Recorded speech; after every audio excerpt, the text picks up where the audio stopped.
بسم اللہ الرحمن الرحیم۔ ارسم ایجوکیشن سینٹر کے ناظرین السلام علیکم ورحمۃ اللہ وبرکاتہ۔ ارسم ایجوکیشن سینٹر کے یوٹیوب چینل پہ ایک بار پھر خوش آمدید۔ آج کی اس ویڈیو میں ہم ایک بار پھر سب انسپیکٹر انٹرویو کا مکمل ایکسپیرینس لے کے آئے ہیں۔ تو انٹرویو شروع کرنے سے پہلے آپ سے گزارش ہے کہ اگر ابھی تک آپ نے اس چینل کو سبسکرائب نہیں کیا تو اس کو سبسکرائب کر دیں، اور اگر آپ بھی اپنا انٹرویو ایکسپیرینس ہمارے ساتھ شیئر کرنا چاہتے ہیں تو سکرین پر چلنے والے واٹس ایپ نمبر پر ہم سے رابطہ کر کے ہمارے ساتھ اپنا انٹرویو ایکسپیرینس شیئر کریں۔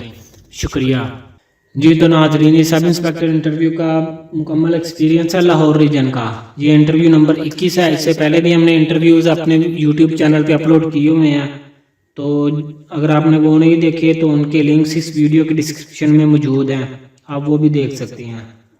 تو انٹرویو کی جانب بڑھتے ہیں۔ السلام علیکم، میرا انٹرویو لاہور میں تھا۔ پینل کے ہیڈ تھے نذیر احمد گجانا صاحب۔ میں کمرے میں داخل ہوا اور سلام کیا، تو پھر انہوں نے مجھے بٹھا دیا، میں نے تھینک یو بولا، بیٹھ کے پھر انہوں نے مجھے کہا کہ اپنا تعارف کرواؤ۔ میں نے تعارف کروایا تو پھر انہوں نے ساتھ ہی مجھے دوسرے ممبر کی طرف ریفر کر دیا۔ تو انہوں نے مجھ سے پوچھا کہ سرور کس کا لقب ہے؟ میں نے وہ بتایا، تو پھر کہتے کہ اچھا سرور کا مطلب کیا ہوتا ہے؟ میں نے وہ بتایا، تو پھر پوچھتے کہ پولیس میں ڈسٹرکٹ کا ہیڈ کون ہوتا ہے؟ میں نے وہ بتا دیا کہ ڈسٹرکٹ پولیس آفیسر۔ تو پھر وہ کہتے کہ ڈی پی اور سی پی او میں کیا فرق ہوتا ہے؟ تو میں نے یہ بتایا کہ ڈی پی او ڈسٹرکٹ کا ہوتا ہے اور سی پی او جو ضلع کا کیپٹل ہوتا ہے وہ ہوتا ہے۔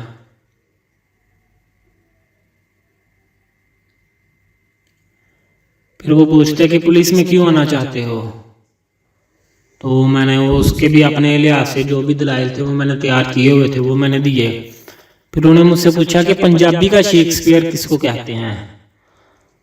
تو میں نے اس سوال کے جواب میں سوری کہہ دیا، کیونکہ اس کے بارے میں مجھے نہیں تھا پتا۔ تو پھر کسی ایک اور شاعر کا انہوں نے مجھ سے پوچھا جو مجھے نہیں تھا آتا، میں نے اس کا بھی سوری کہہ دیا۔ تو پھر انہوں نے مجھے ایس پی صاحب کی طرف ریفر کر دیا۔ تو ایس پی صاحب نے سب سے پہلا سوال جو پوچھا وہ تھا کہ تحریک ہجرت کب ہوئی؟ تو وہ میں نے بیان کیا۔ پھر انہوں نے مجھ سے پوچھا کہ منٹو مارلے ریفارمز کیا تھیں؟ تو میں نے وہ بیان کی۔ تو پھر انہوں نے ساتھ ہی پوچھ لیا کہ یہ پولیس میں کس طرح مدد کر سکتی ہیں یہ منٹو مارلے ریفارمز؟ تو میں نے ان کو جتنا بھی ہوا میں نے ان کو پھر ریلیٹ کرنے کی کوشش کی معاشرے کے مطابق۔ تو پھر انہوں نے مجھ سے پوچھا کہ مسلمان ہندوؤں سے الگ کیوں ہوئے؟ تو یہ میں نے پھر یہ ٹو نیشن تھیوری جو تھی وہ بیان کی۔ قائد اعظم اور علامہ اقبال کے جو بھی خطابات تھے ان سے میں نے تھوڑے باتیں بیان کی تفصیل کے ساتھ۔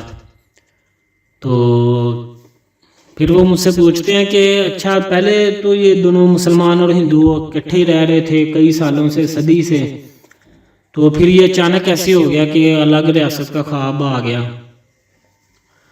تو یہ پھر میں نے کافی دلائل وغیرہ دیے کہ اکٹھے رہ رہے تھے مجبوری سے۔ پھر وہ ہندو جو تھے وہ انگریزوں کے ساتھ مل کر مسلمانوں سے ظلم کرتے تھے، تو ایسے ہندوؤں کا جو تھا وہ اپنے آپ کو سپیریئر مانتے تھے باقی سب کو، وہ کہتے تھے کہ یہ جو بھی ہیں یہ ہمارے نیچے ہی ہیں، ہم ان کے حاکم ہیں، ایسے میں نے دلیلیں وغیرہ دیں۔ تو پھر انہوں نے کہا کہ اچھا یہ ایسٹ انڈیا کمپنی کیا تھی؟ تو اس کے بارے میں پھر میں نے بتایا کہ ایسٹ انڈیا کمپنی کیا تھی، کب آئی، کیسے یہ برصغیر پر قابض ہوئی، تو یہ میں نے تفصیل سے بیان کیا۔ تو اس کے بعد وہ کہتے ہیں کہ ٹھیک ہے بیٹا آپ جا سکتے ہیں۔ تو میں نے شکریہ کیا اور میں اٹھ کے آ گیا۔ جی تو ناظرین، اگر آپ بھی اپنا انٹرویو ایکسپیرینس ہمارے ساتھ شیئر کرنا چاہتے ہیں تو اسکرین پر چلنے والے واٹس ایپ نمبر پر ہم سے رابطہ کر کے اپنا انٹرویو ایکسپیرینس ہمارے ساتھ شیئر کریں. شکریہ. اور لاسٹ پہ بھی آپ سے گزارش ہے کہ اگر ابھی تک آپ نے اس چینل کو سبسکرائب نہیں کیا تو اس کو سبسکرائب کر دیں تاکہ فیوچر میں بھی ہماری طرف سے اپلوڈ ہونے والی ویڈیوز کے نوٹیفیکیشنز آپ کو بر وقت مل سکیں. شکریہ.